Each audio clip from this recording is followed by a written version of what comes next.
But I thought we'd go way, way back to the dawn of sound movies, because this is something which is maybe we take for granted anymore when we watch films on tape, or whether we watch an old movie at home or whatever, that, of course, as you know, once upon a time, movies were silent. The silent film had difficulty with the spoken word.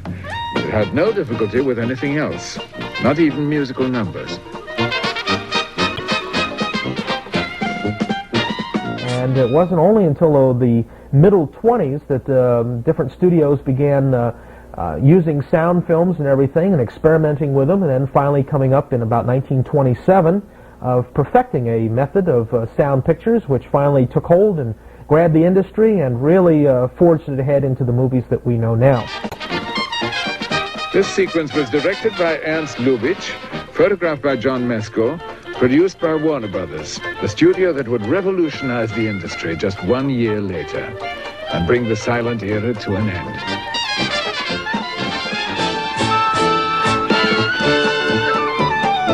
Pictures were better than ever, but no one thought of them as silent films. They were the movies.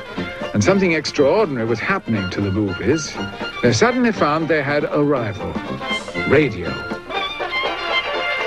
This is station STAR, Voice of Hollywood. Now the public was obsessed with sound. In the main studios in Hollywood, California. Thomas Edison's obsession with sound had produced the phonograph in 1877, one of his earliest attempts to synchronize music to picture. By 1895, he had to settle for a peep show with a phonograph, the kinetophone. The Europeans made better progress. Oscar Mester patented his device in 1905. Like his French rivals, he used a gramophone. But his sound was not loud enough to fill a theater.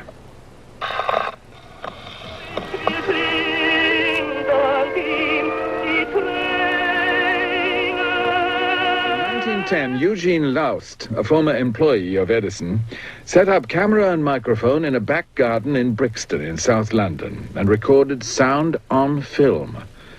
He took his invention to America, but no one would back him. Edison had returned to the field. The Edison system used the phonograph. All the problems of talking pictures, he announced in 1913, are solved. But my sister, my eldest sister, she made one, and she played a little fairy queen. Here came this little dainty thing, you know, and skirt and everything pretty. And she was supposed to say, "I am the fairy queen," or something. And she came out saying, "I am the fairy queen," which was it was fantastic. I am the queen of the fairies, and I'm going to cast a spell over the giants. A spell of... The voice sounded odd only when the film was projected at the wrong speed. But that and other technical hitches happened all too often. Repeated failures put showmen off talking pictures for more than a decade. Nickelodeons flourished with ordinary silent films. They all provided music.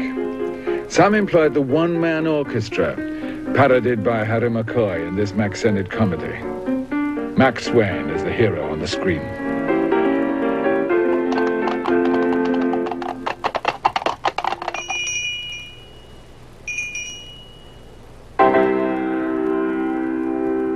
(1921). The Kellum disc system attracted the attention of the great pioneer director D.W. Griffith. He was always willing to experiment. When Mr. Griffith was making Dream Street, he introduced sound. Ladies and gentlemen, I've been asked to say a few words concerning the play of Dream Street, which you are about to see. He soon stopped it because he said it was suicide. Only 5% of the world speak English. Why should I lose 95% of my audience? But sound had arrived. Western Electric's public address system could fill the largest hall, thanks to Dr. Lee DeForest's invention of the Audion amplifying tube. De Forest combined his amplifier with a device for recording sound on film, and he called the invention phonofilm. You are now listening to a talking moving picture whose synchronism is not only perfect, but foolproof. It is the invention of Dr. Lee De Forest, the noted scientist who invented the audion tube, without which we would have neither radio nor transcontinental telephony. He photographed the voice on the same film right beside the picture. And for the voice reproduction, he applied the principles of radio.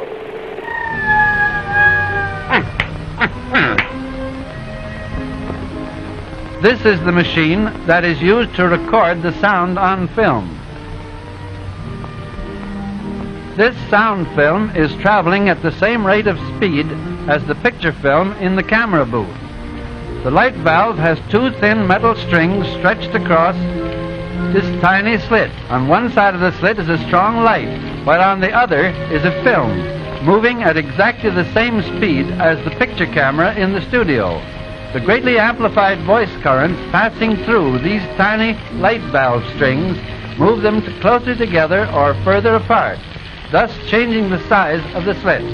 Therefore, the light varies as it passes through this rapidly changing opening, leaving a true photographic record of the voice currents on the film. Simple, isn't it? Huh?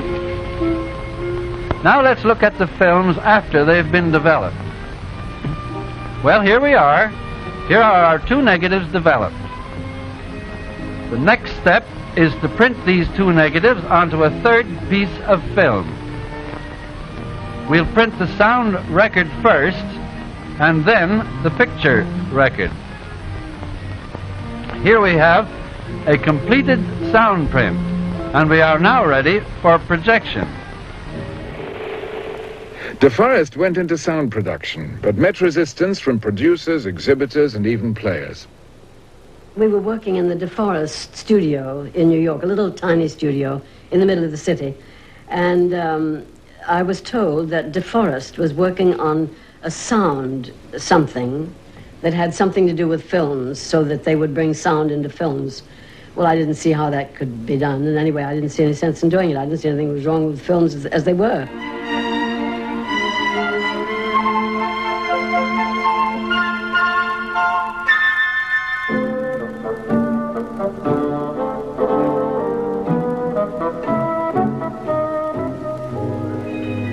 However entertaining the subtitles, engineers were dedicated to replacing them with speech. Cheese crisp. Cheese crisp. Theodore Case, just seen here, was developing a system virtually identical to De Forest's. All righty, you can shut the thing off now.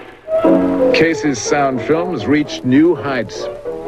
Oh my, he is making eyes at me. He is a phone haste to me. He is almost breaking my heart. When radio became popular, the attendance in the theaters dropped off to practically nothing. And the big companies were very worried, terribly worried. The big companies like Paramount tried to recapture audiences with novelty. They tried Technicolor. Gloria Swanson in Stage Struck.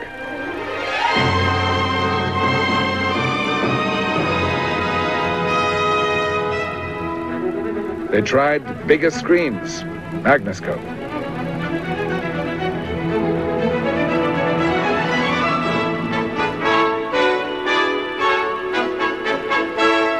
They tried more expensive pictures.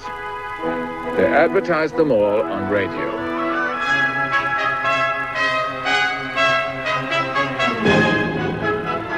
The one thing they did not try was sound. The engineers urged them to do so, but there were no takers. All the studios rejected the idea. All but one, Warner's. Warner Brothers had never been in the same league as the big studios. The four brothers had been in the business since the Nickelodeon days. They were enjoying a new prosperity after a very lean period. Sam Warner was in charge of production, with his young brother Jack. Warners were now determined to break the monopoly of the big companies to get their pictures more widely distributed. Sam Warner was fascinated by radio. He employed Western Electric to install and operate a radio station so Warners could advertise on the air. At last, sound engineers had a foothold in a Hollywood studio. They sold Sam Warner the idea of synchronized sound. He sold it to his brothers. Not talking pictures, which showmen distrusted, but music.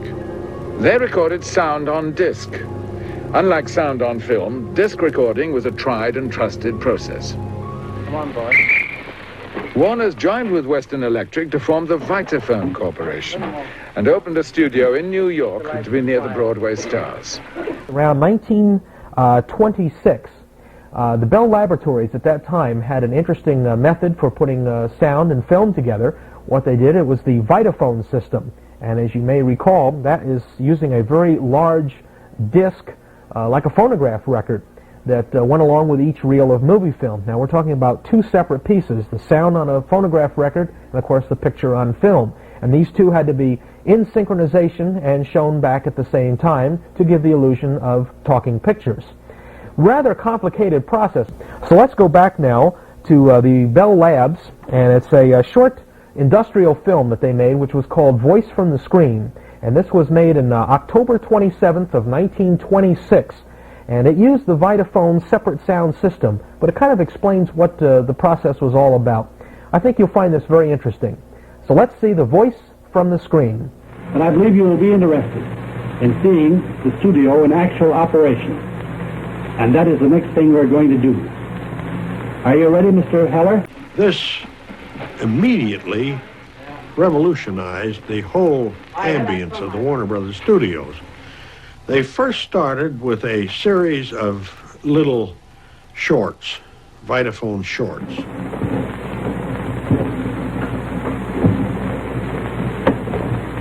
All right, everybody quiet, please. After the bell.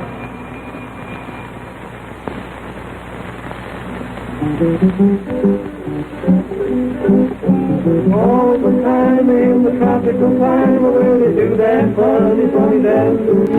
I fell in love with a tropical dove while doing that funny, funny dance. I'm bringing you kisses from over the sea. Real life. Thanks, boys. On my left is the projecting machine and associated turntable and reproducing elements. The turntable mechanism, which rotates the sound record, is geared directly, however, to the projecting machine, both being operated by a constant speed electric motor. This is the form of record that is employed.